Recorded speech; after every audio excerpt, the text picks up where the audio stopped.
bien que de nombreux membres de l'Inquisition soient au courant de la deuxième et troisième guerre pour Armageddon, seuls quelques privilégiés ont eu vent de la première d'entre elles, tout document officiel de l'événement ayant été patiemment effacé des archives impériales par une Inquisition terrifiée par l'idée que les citoyens impériaux puissent avoir conscience de la véritable menace qui pèse sur le destin de l'humanité, le chaos, une vérité à même de pousser l'Imperium dans l'anarchie et la ruine. Et ainsi de telles connaissances ne peuvent être trouvées que dans les archives poussiéreuses de l'Adeptus Administratum, et c'est en collectant patiemment toutes les traces de cette guerre que je peux vous en conter l'histoire.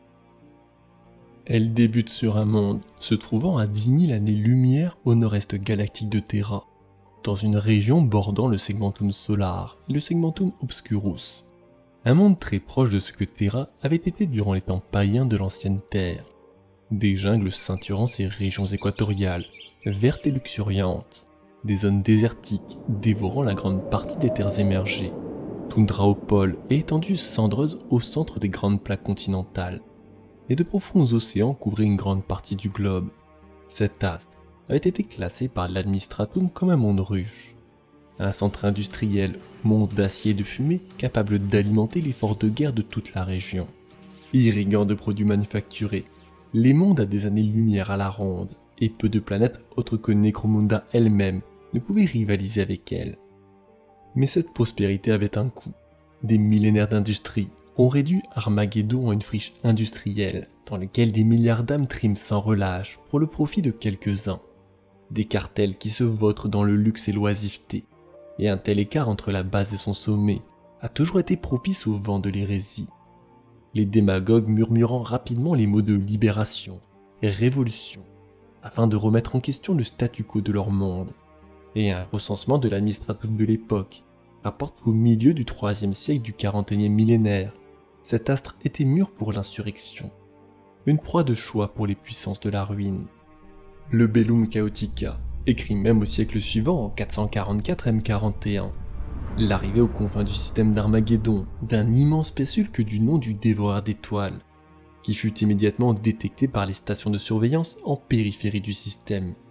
Celui-ci, dérivant lentement depuis les régions extérieures, et au bout du 5e jour alors qu'il s'approchait du monde de Pellucidar, une flotte se lança à sa rencontre afin de faire gagner du temps aux défenseurs d'Armageddon.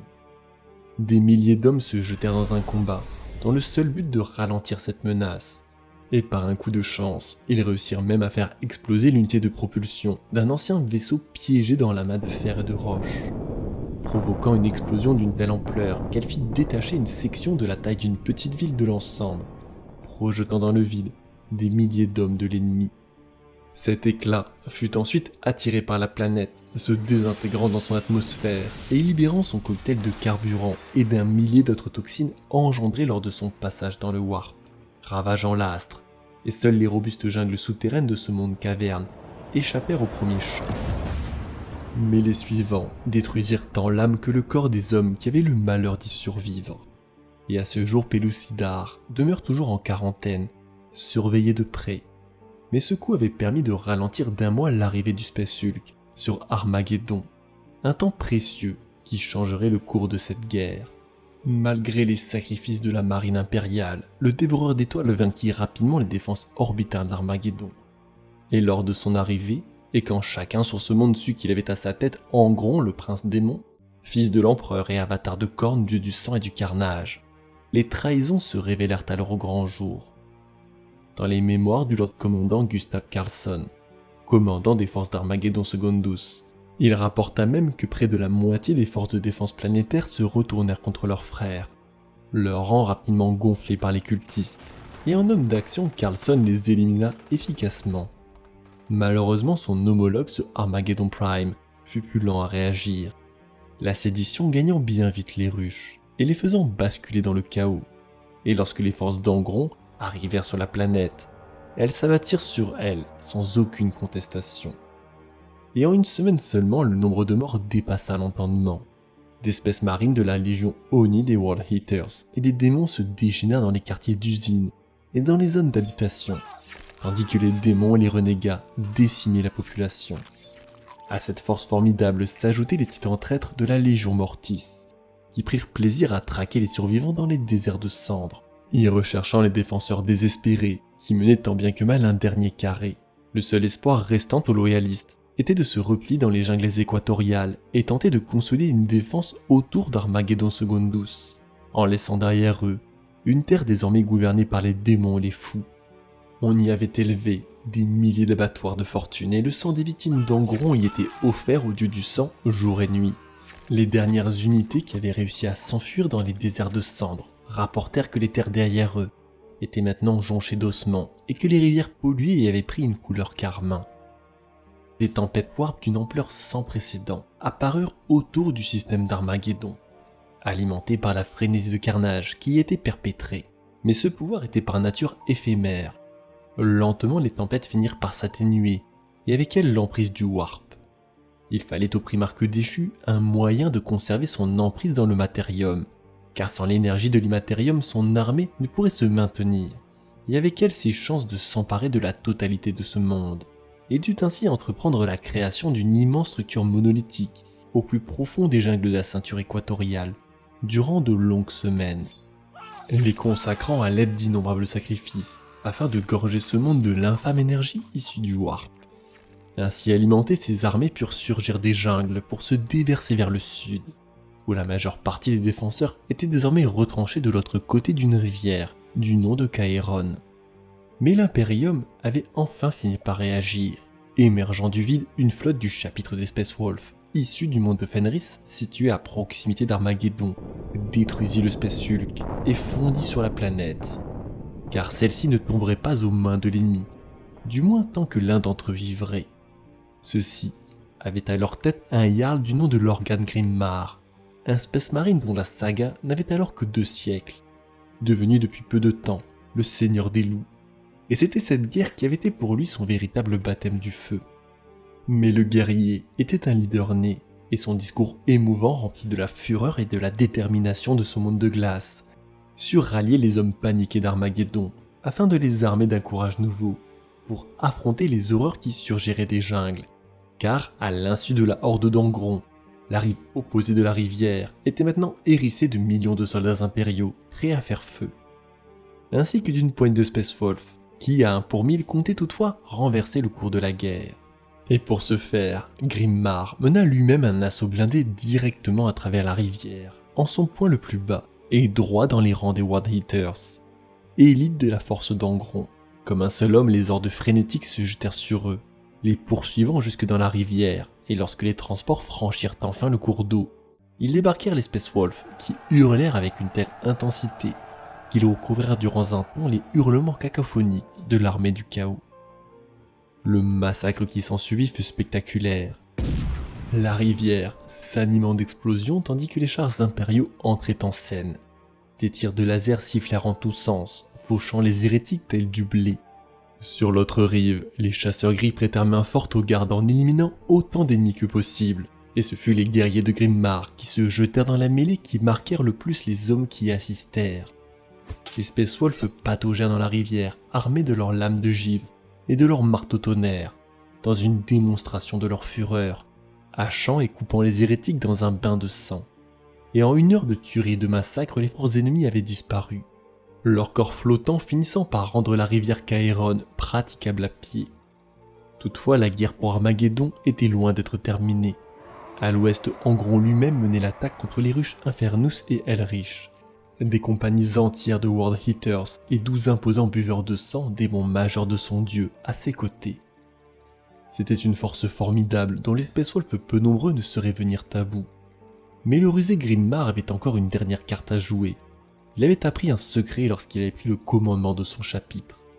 Il existait une force dans l'Imperium capable de vaincre le primarque et sa horde, les Chevaliers Gris.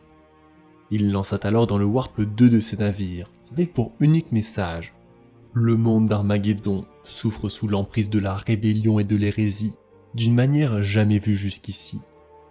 Chacun d'eux se dirigeant vers Titan, une lune de Jupiter dans le secteur solar, foyer de l'humanité et lieu de résidence de cet ordre, en espérant que son message leur parviendrait.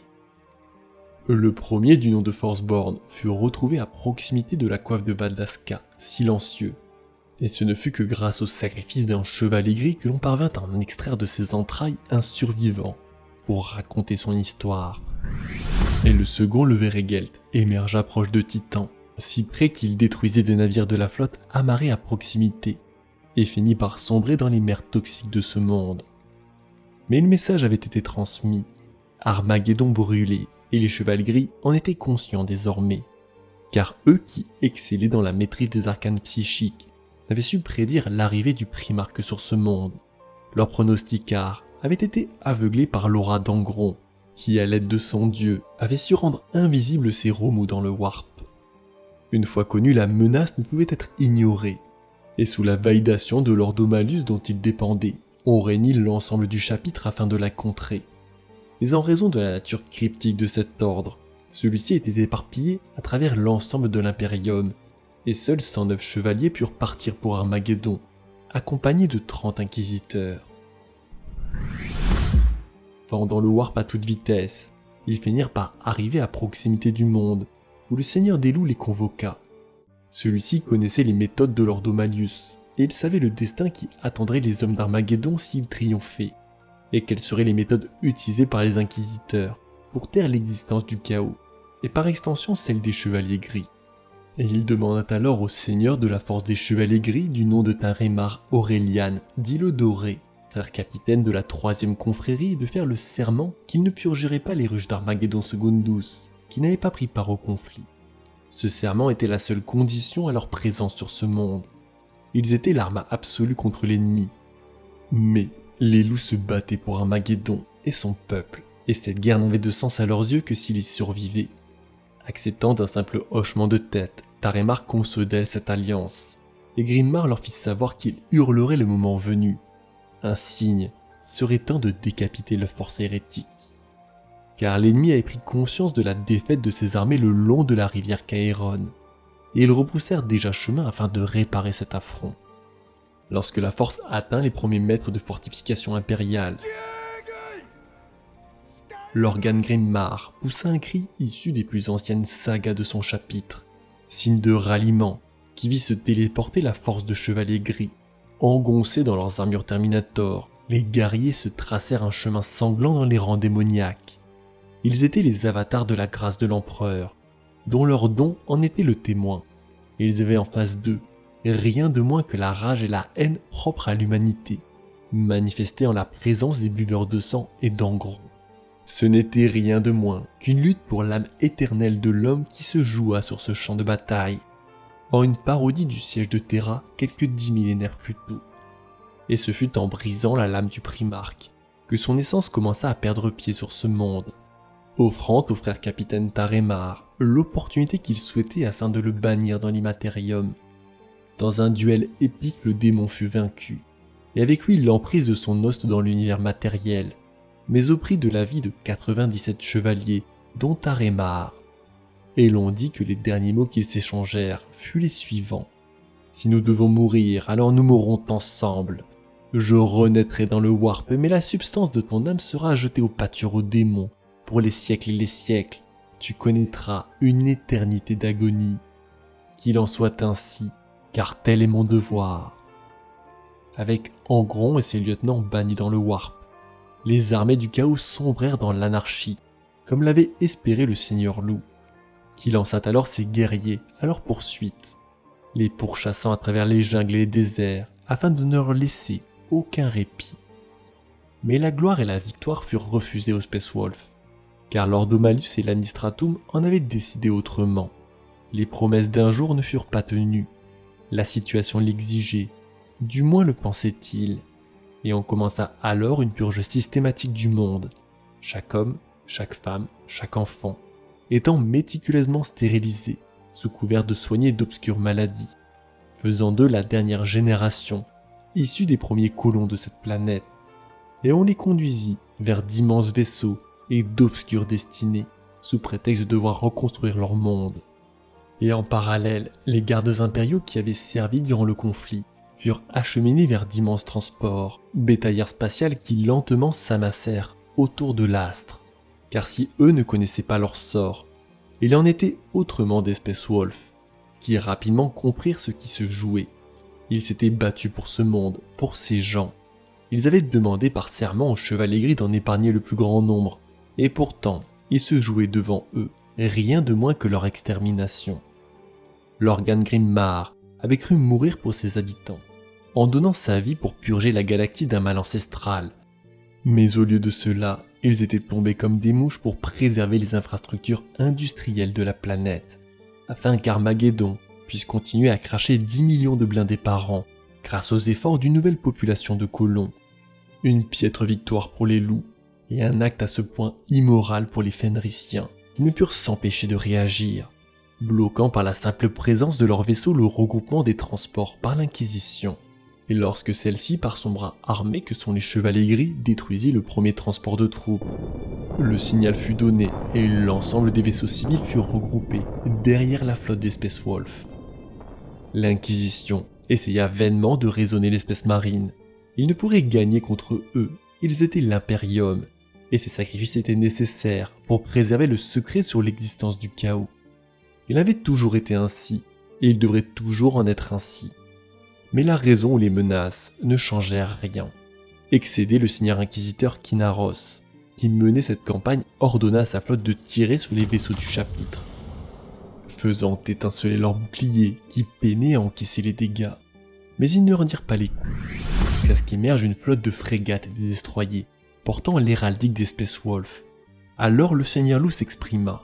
« Seigneur inquisiteur, nous vous invitons à souhaiter la bienvenue à la barge de bataille fenrisienne, Gifaraim et sa flotte. Je présume que vous désirez cesser le feu contre nos vaisseaux. Est-ce que je me trompe ?» Un long silence suivit. Puis la flotte inquisitoriale cessa les hostilités, laissant partir les Space Wolves et les survivants d'Armageddon.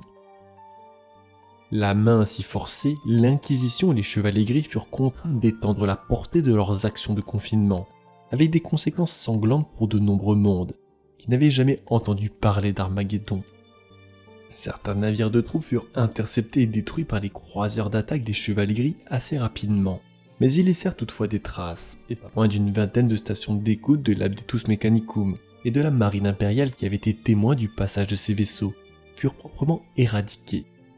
Dans le secteur Trimine, 3 mondes entiers furent isolés et passés au fil de l'épée, afin de garantir le silence d'une seule compagnie de soldats qui avait combattu aux côtés des Chevaliers Gris dans la ruche Elrich. Au total, la victoire pour Armageddon devait coûter plusieurs milliards de vies, longtemps après la fin officielle de la campagne. Mais l'Imperium est immense et lentement les Space Wolves permirent aux survivants de s'enfuir sur d'innombrables mondes, dans un jeu du chat et de la souris, dont ils refusèrent de tirer le moindre coup, mais dont ils s'avérèrent être excellents, car de nombreux soldats survécurent. Petit à petit, la situation devint intenable. L'armada du seigneur inquisiteur Kinaros convoqua alors le Jarl à Akeran pour discuter avec lui des termes de sa reddition. Ce conflit n'avait aucune raison de se poursuivre, mais encore une fois Kinaros trancha, connaissant la réputation du chapitre peu enclin à se soumettre à la hiérarchie impériale. Il n'était pas sûr que celui-ci respecterait sa parole. Souhaitant frapper le premier, le seigneur inquisiteur fit détruire le vaisseau amiral en signe d'avertissement. Puis, dans une répétition de la convocation du seigneur loup devant le monde d'Armageddon, le Jarl et sa garde d'honneur, constitués de 3 Space Marines, furent sommés de venir sur son navire, où les attendaient en rang les Chevaliers Gris, les gardes inquisitoriaux et les inquisiteurs, immobiles tels des statues de marbre. Lorsque le seigneur loup s'avança de sa voix profonde qui rappelait une avalanche de roches, il leur dit qu'ils avaient trahi l'armistice. Se parjurant par la même occasion, il souhaitait savoir qui avait donné l'ordre de tirer sur son navire. Sortant du rang, le seigneur Joros, grand maître de la 8e confrérie des Chevaliers Gris, s'avança, stoïque face aux guerriers en armure Terminator. Mais en un instant, avant même que les armes puissent être sorties de leur fourreau, Joros tomba, abattu d'un seul coup de l'arme du Jarl, mort avant de toucher le sol. Sa lame, nommée Morkai, éclaboussant le sol du navire de son sang. Les canons se braquèrent et on vit l'air crépiter d'une énergie surnaturelle. Les Space Wolves étaient en train d'être téléportés, leur enveloppe aspirée vers leur navire. Toutefois, ce plan était voué à l'échec, les pouvoirs psychiques des Chevaliers Gris les retenant contre leur gré. Puis, Une série de bolts et 4 chevaliers s'effondrèrent, chacun tué sur le coup. Un trou dans la gorge, ce qui brisa dans le même coup le rituel et permit au loup de s'enfuir. S'ensuivit 8 mois de conflit, que l'on nomma par la suite les mois de la honte, durant lesquels l'Inquisition continua sa purge des témoins de la guerre d'Armageddon. Mais cette fois-ci les Space Wolves rendirent les coups, coulant tous les navires qui osaient s'en prendre aux survivants. Rapidement les pertes s'enchaînèrent dans les deux camps, mais l'adresse des loups était sans égale dans les batailles spatiales, car ils étaient une armée conçue pour la guerre, alors que l'Inquisition était une force de l'ombre, habituée à œuvrer en marge de tels conflits. Et ce ne fut qu'en 445 M41 que le seigneur inquisiteur Kinaros ordonna d'abandonner toute poursuite contre les hommes présents lors du conflit d'Armageddon. Ce conflit interne n'avait pas de sens, et lorsque celui-ci fit appel à l'entièreté du chapitre Space Marine des Red Hunters pour faire le siège de Fenris, monde chapitral des Space Wolves, il comptait bien alors le leur faire comprendre. Il fallait sortir de cette impasse, et des ambassadeurs furent conviés afin d'y trouver une issue à la reddition des Space Wolves. Et ce fut rien de moins que Bjorn Main Terrible, premier loup suprême du chapitre et le second au roi après le Jarl Manrus, leur propre primarque que l'on éveilla de son sommeil pour traiter avec eux. Le Lord Draenut, contemporain de l'empereur lui-même, tenta d'y mettre fin, mais l'arrivée de la flotte du chapitre avec à sa tête Lorgan Grinmar l'en empêcha. Ivre de colère, le seigneur loup se téléporta sur le navire du seigneur inquisiteur, qu'il décapita de sa hache, puis se jeta sur le reste de l'équipage, coupant et tranchant tel une tornade, mais il fut arrêté dans son carnage par un chevalier gris, qui le projeta en l'air de ses pouvoirs psychiques, le maintenant ainsi assez longtemps pour qu'il puisse entendre raison de la bouche du premier loup suprême. Ce conflit devait cesser. Une paix blanche fut donc signée avec ce qu'il restait des membres de l'Inquisition, et en parallèle il fut demandé à un chevalier gris de se rendre dans les halles de Fenris, afin de parler de son ordre, pour que ce savoir soit à jamais connu par le chapitre. Pour la paix, les chevaliers gris devraient trahir l'un de leurs premiers commandements, car nul ne doit connaître leur existence. Ainsi, si par malheur cet enregistrement de la première guerre d'Armageddon et de sa conclusion devait sortir des coffres inviolables dans lesquels il était déposé, le destin de l'inconscient qui osera l'écouter ne peut être que la mort dans le meilleur des cas.